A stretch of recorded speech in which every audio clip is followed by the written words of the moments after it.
Hi there, I'm Josh Gitalis, and I want to share with you a few things that I've discovered about cutting boards. Now, the worst possible cutting board you could have is a plastic cutting board. I've used them in the past.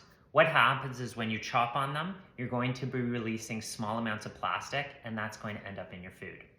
We all know at this point how dangerous microplastics are. They've been linked to cancer, they've been linked to autoimmune disease, they increase inflammation. We want to keep them out of our food at all costs. If you have that plastic cutting board, throw it out in the garbage right away. We got this cutting board quite a while ago. It's appealing because it's very thin and low maintenance.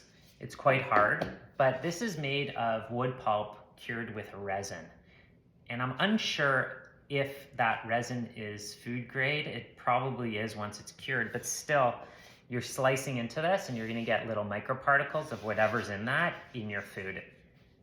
I would not go with this if I was to be in the store again and saw it. So now we just use it as a staging surface.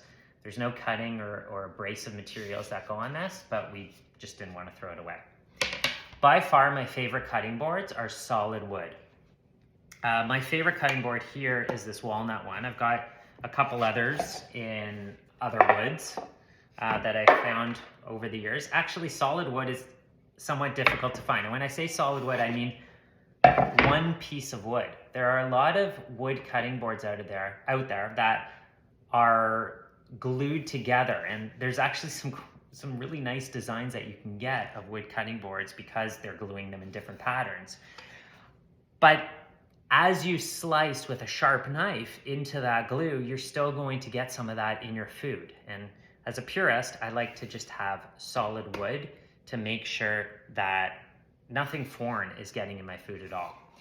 I really like this one because it also has a juice groove for, if you're cutting meats on that side, so it's not spilling over onto your counter.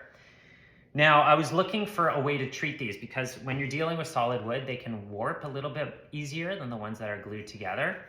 So you need to apply oil to them on a regular basis. I was in a store and I saw a fractionated coconut oil product, and I looked it up because I'm like, what's fractionated coconut oil? And it turns out that it's just a form of MCT oil. So I have this 100% organic MCT oil from Flora in a glass bottle that we use nutritionally in the house. And it's a great treatment for these wood cutting boards. When you're not using it, you want to just make sure it's dry. Like say you're going away for 2 days, 1 or 2 days somewhere, and you have that opportunity, make sure your cutting board's dry. Saturate it in the oil and then just let it sit while you're away or for a couple days if you're rotating your cutting boards. And this protects it really well. If you're washing it regularly with water and with soap, which you should be if you're cutting meats and various vegetables and foods on it, then you need to protect it. Otherwise, it's going to warp a lot easier and kind of lose its vibrant wood color, and it's going to lose its moistness. So really important that you treat that on a regular basis. Love the MCT oil. And I hope that's helpful. Maybe it's time for you to upgrade your cutting boards in your kitchen.